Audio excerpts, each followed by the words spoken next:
Hai guys, kali ini saya akan merangkum film horor Indonesia yang sedikit berbeda dari film-film sebelumnya. Berjudul Perjanjian dengan Iblis 2019. Tanpa basa-basi lagi, monggo disimak ceritanya. Namun sebelum lanjut, jangan lupa ditekan dulu like, komen, subscribe, serta share video ini sebanyak-banyaknya ya. Oke. Berlatarkan di Pulau Bengalor tahun 1982, seorang bocil ditinggalkan sendirian di bawah pohon. Tak sadar ada kaki yang menghentak. Tiba-tiba film pun dimulai. Sin pindah ke sekeluarga yang akan berlibur ke Pulau Bengalor. Si ibu tiri bernama Nisa sedang memotret pemandangan. Sedangkan Lara dan ayahnya bernama Bara sedang manja-manjaan. Nisa menunjukkan hasil fotonya, tapi Lara malah menghindar. Mungkin Lara cuma capek. Tak lama, mereka senang karena semakin dekat dengan Pulau Bengalor. Baru sandar, mereka ditemui tour guide bernama Rengganis. Saya yang akan membantu menyiapkan segala sesuatu kebutuhan Bapak, Ibu, dan Lara selama di sini. Terlihat Lara masih malu-malu kucing. Namun, perjalanan tetap dilanjutkan. Mereka melewati perkampungan yang penduduknya berekspresi kaku. Nisa meminta jalan yang lebih dekat menuju villa karena melihat Lara yang kecapean. Kata siapa? Orang aku gak capek. Perjalanan dilanjutkan. Singkat cerita, mereka sampai di villa. Mereka langsung masuk dan diantar menuju kamar. Sedangkan Lara melihat-lihat dan menemukan alat-alat ritual. Mau ngecek, ia dicegah Rengganis. Pasti udah lapar. Mereka makan sambil guyon-guyon. Kalau makanannya kayak gini terus di sini, saya di sini bisa gendut. Kalau kamu gendut, kamu tetap cantik kok. Mendengar hal ini, Lara ngambek. Bara pun menyusul ke kamar Lara. Ia kaget karena Lara memilih kamar yang gak menghadap langsung ke pantai. Lara kamarnya di sini aja. Kamu udah deket kamar Papa. Lara ngambek karena ia masih belum bisa menerima Nisa sebagai ibunya. Papa nikah sama Mama Nisa supaya keluarga kita ini utuh lagi. Lara gak butuh mama baru. Sin pindah ke Lara dan Bara yang main bareng di pantai. Sedangkan Nisa hanya bisa melihatnya. Rengganis pun bertanya, besok mau dimasakin apa? Masakan laut aja.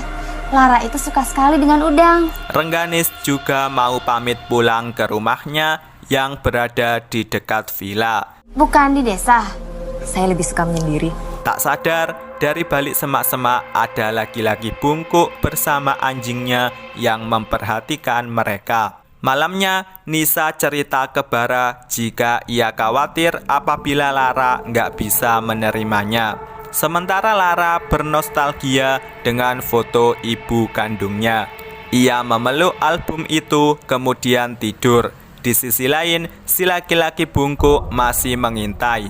Lara udah tidur pulas. Tiba-tiba Lara ngecek jendela. Namun pintu terbuka sendiri. Ia keluar berpikir itu ulahnya Bara. Merasa ada yang ngikut, Lara menoleh ke belakang. Namun gak ada siapa-siapa. Tak lama terlihat bayangan menghampiri Lara. Bara yang mendengarnya langsung ke kamarnya Lara. Ternyata itu hanya mimpi. Lara kenapa mas? Bara pun menemani Lara tidur, sedangkan Nisa menyendiri dengan rasa irinya. Salah gak sih kalau seorang ibu cemburu sama anaknya sendiri? Pagi hari, Lara dan Bara main di pantai. Nisa pun memanggil Bara untuk minta izin membuatkan es buah untuk Lara. Kali aja kalau Lara suka, dia juga suka sama aku. Mereka lanjut main-main manja. Lara yang melihat hal ini pun lari sendirian. Ditemani bolanya, Lara menuju semak-semak untuk mengambil bunga. Ia melihat si laki-laki bungkuk. Beruntung ada Bara dan Nisa. mereka pun langsung pulang. Nisa selesai membuat es buah dan langsung menghidangkan ke Lara. Namun hal itu ditolak mentah-mentah. Kan aku nggak minta. Puncaknya, Lara naik ke kamar. Menanggapi hal ini, Nisa marah-marah ke Bara karena sikap Lara yang selalu nggak bisa menerima dirinya. Kan kamu di sini jadi istriku. Jadi tolong dong bantu aku. Bikin keluarga ini utuh lagi. Tiba-tiba, Lara datang minta tidur dengan Bara. Biar Tante Nisa tidur aja sendiri. Dengan hati sedih, Nisa pun mengalah. Nisa tiduran ditemani headsetnya. Di sisi lain, si laki-laki bungkuk memulai aksinya. Nisa menggerakkan tangannya seiring musik yang ia dengarkan. Tiba-tiba, mendengar hentakan kaki, Nisa ngecek. Ia naik tangga. Belum sampai atas, Nisa mendengar suara tangisan. Ia pun turun lagi dan menemukan Lara sedang nangis di lorong depan cermin. Seketika Lara berubah wujud. Sosok itu mencengkram Nisa. Beruntung bisa lepas. Lara terbangun dari tidurnya. Ia mencari Bara. Padahal Bara masih tidur pulas di sampingnya. Lara melihat Nisa masuk ke sebuah kamar. Lara pun mengikutinya masuk ke kamar tersebut. Ternyata itu adalah ibu kandungnya Lara. Begitu dihampiri, mendengar teriakan Lara, Bara bangun dan menenangkannya. Tak lama, Nisa datang. Paginya, Bara bingung menanggapi cerita Lara dan Nisa. Ia menganggap cerita itu hanya khayalan agar keduanya mendapatkan perhatian sama darinya. Aku tuh gak bisa bagi perhatian ke kalian berdua di waktu yang bersamaan. Kalian dong yang harus ngerti. Tak lama, Rengganis datang mengabarkan ada tamu yang mau bertemu Bara. Singkat cerita, Bara pamit karena ada urusan pekerjaan. Nisa menginginkan mereka untuk pulang bareng bersama Bara sekalian. Namun Lara nggak mau. Semalam Lara baru lihat mama, Pak. Lara pengen ketemu mama lagi. Di dermaga, Bara pergi disaksikan Lara dan Nisa. Lara main bola, sedangkan Nisa membaca buku. Nisa mengajak Lara main ke pantai. Gak mau ah, di luar panas, nanti aku hitam. Nggak sengaja, bola itu gelondong ke arah Nisa. Nisa mau mengambilnya, namun dicegah Lara karena bola ini dari mama, tante gak boleh pegang. Rengganis datang membawakan udang. Lara pun segera kabur. Lara main wayang-wayangan sambil sandaran di balik batu. Tiba-tiba, Kamu gak kasihan sama mama tiri kamu itu, ha? Lara mencari sumber suara. Tentu saja nggak ada siapa-siapa. Lara terus berjalan menyusuri hutan. Nisa marah-marah sendiri karena Bara meninggalkannya begitu saja. Tapi dia kan nggak tahu gimana repotnya ngerawat anak sendirian, Mbak. Nisa curhat, motivasinya menikah dengan Bara karena ingin bahagia. Namun malah sebaliknya. Dulu, sebelum nikah, Nisa bekerja untuk menafkahi dirinya sendiri karena nggak mau merepotkan ayahnya yang udah memiliki keluarga sendiri. Tiba-tiba, Sampai Lara kok belum pulang? Nisa langsung mencari Lara, menerjang hutan ditemani Rengganis. Mereka pun memutuskan berpencar. Sementara Lara ketakutan bercampur kedinginan. Di sisi lain, si laki-laki bungkuk sedang memulai aksinya. Si laki-laki bungkuk seakan berbuat jahat ke Lara. Bahkan ia menyentuh-nyentuh Lara. Beruntung, Nisa datang dan mengusir si laki-laki bungkuk. Tak lama, Rengganis pun datang. Nisa, Lara kedinginan. Rengganis cerita, jika laki-laki bungkuk itu bernama Salim, orang gila yang selalu ngelintur. Ia tinggal di hutan bersama anjingnya dan gak mau bersosialisasi bersama warga desa. Saya akan pastikan orang itu tidak akan ganggu ibu dan Dek Lara lagi. Rengganis pun pamit pulang. Lara tidur dengan keadaan masih kedinginan. Tak lama, Lara terbangun oleh suara ketukan. Pintu membuka sendiri dengan bola yang menggelinding ke arahnya. Lara menggelindingkan bola itu keluar, namun si bola kembali lagi. Lara pun segera ngecek keluar. Ternyata ada sosok bocil. Lara segera lari dan sembunyi di balik lemari. Di sisi lain, Nisa juga tidur. Karena nggak bisa tidur, Nisa bangun, namun ia mendengar suara. Ada sesuatu di kolong kasur. Nisa ngecek, namun nggak ada apa-apa. Di dalam lemari, suara hentakan terdengar semakin keras, disertai suara lainnya. Lara pun segera lari keluar. Kebetulan ada Nisa, bolang gelinding, dan mereka kabur. Sampai pagi, mereka berlindung di luar. Lara terus-terusan minta pulang. Sabar ya, kapalnya di sini belum ada. Rengganis datang kaget karena Lara dan Nisa tidur di luar. Nisa pun cerita ke Rengganis tentang semua hal yang dialaminya. Nisa meminta agar mereka menginap di rumah penduduk kampung saja untuk sementara waktu. Ada dunia manusia, ada dunia gaib. Dan dunia gaib pasti selalu dikuasai oleh makhluk yang memiliki kekuatan paling besar. Namun, Rengganis berjanji akan membantu melakukan sesuatu. Beralatkan kenong dan beberapa sajen, Rengganis melakukan ritual. Keris diletakkan di dahi untuk diberi mantra. Juru gedong jagat wetan arane kulon lor. Keris itu digunakan untuk menyembeli gagak. Ritual selesai dengan Nisa yang menidurkan Lara. Tidur ya. Nisa duduk di meja rias. Lara pun bertanya alasan mengapa Nisa mau menikah dengan Bara. Bukan karena papa kaya. Bukan.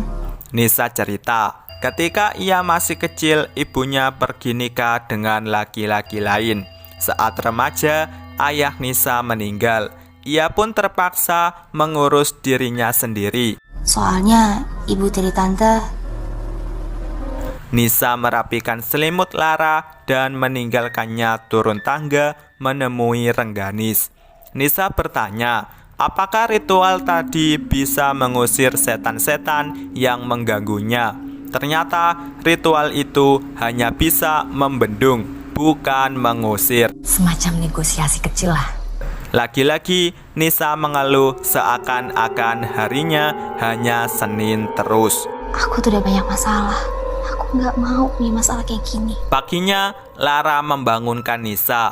Lara bangun karena kelaparan. Emangnya Mbak Rengganis gak datang? Enggak. Mereka pun ke pasar untuk belanja.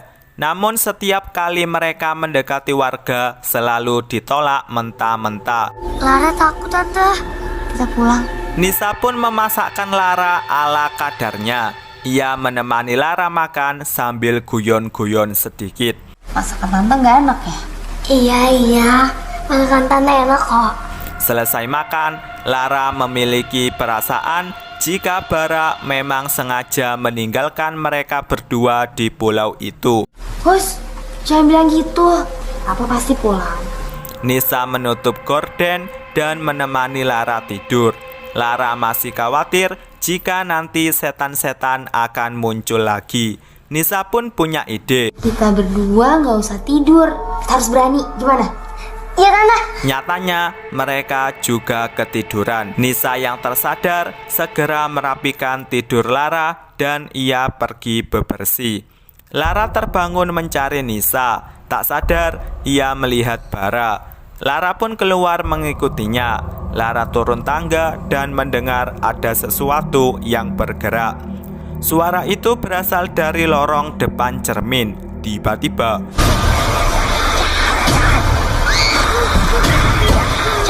suara itu terus mengganggu Lara. Lara pun ke kasur dan sembunyi di balik selimut. Ia menangis sambil memanggil Nisa. Tiba-tiba Tante Nisa. Nisa yang baru keluar kamar mandi mendengar pintu kamar mandi membuka sendiri. Nisa pun kembali. Nisa masuk. Ia menemukan keran nyala sendiri. Nisa membuka tirai mandi. Tiba-tiba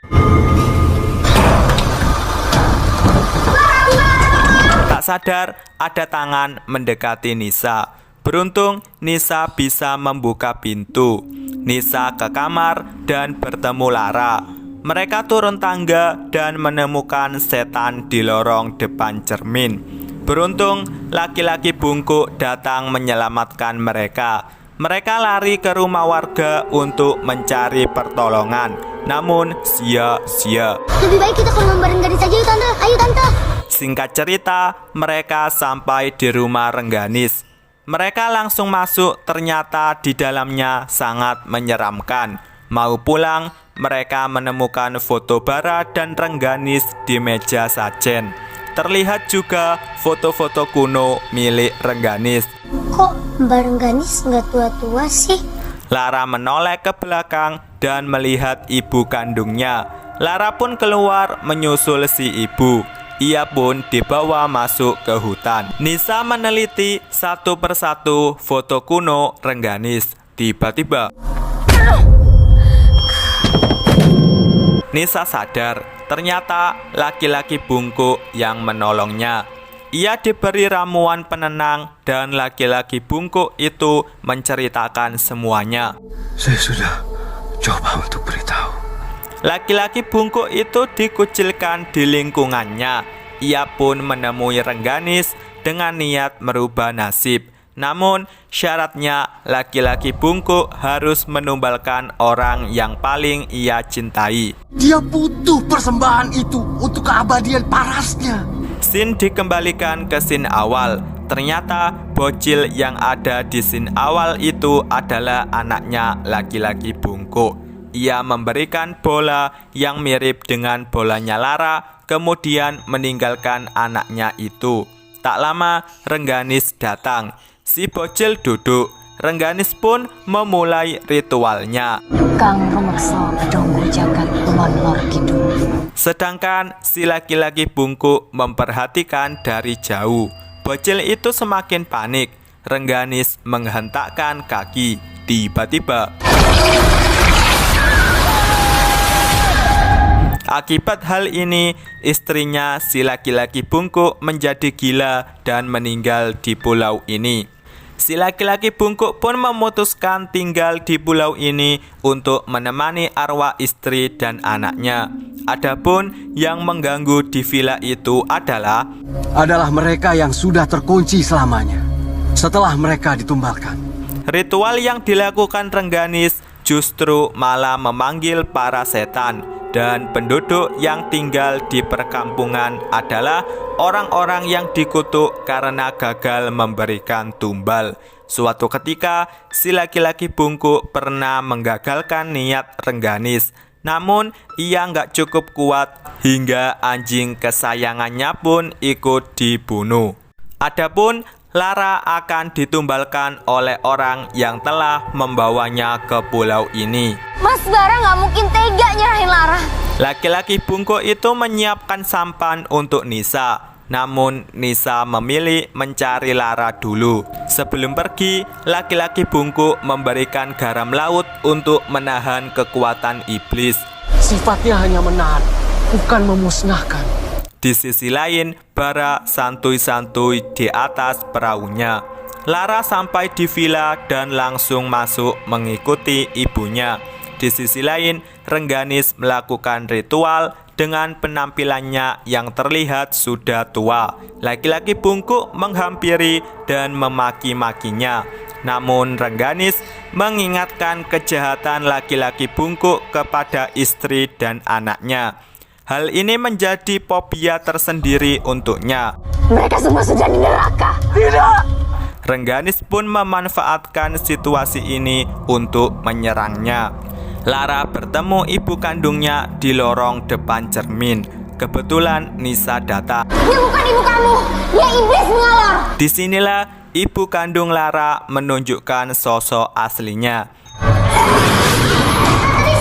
Iblis itu menarik Lara. Nisa pun melemparkan garam lautnya dan segera mencari jalan keluar. Laki-laki bungkuk semakin terpojok, namun ia bangkit melawan.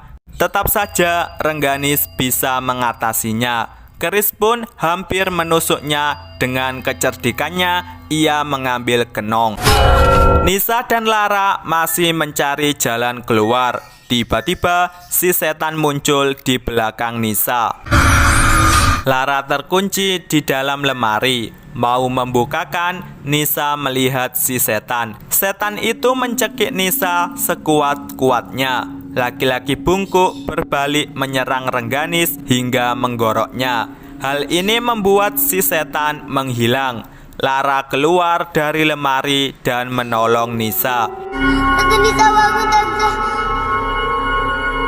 Ternyata Rengganis masih hidup dan menyerang kembali laki-laki bungkuk. Kali ini Rengganis yang menang.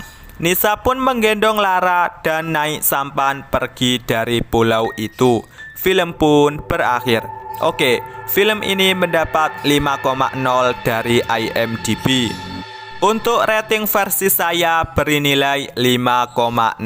Sampai di sini rangkum film Perjanjian dengan Iblis 2009. Terima kasih yang sudah menonton dan see you next video.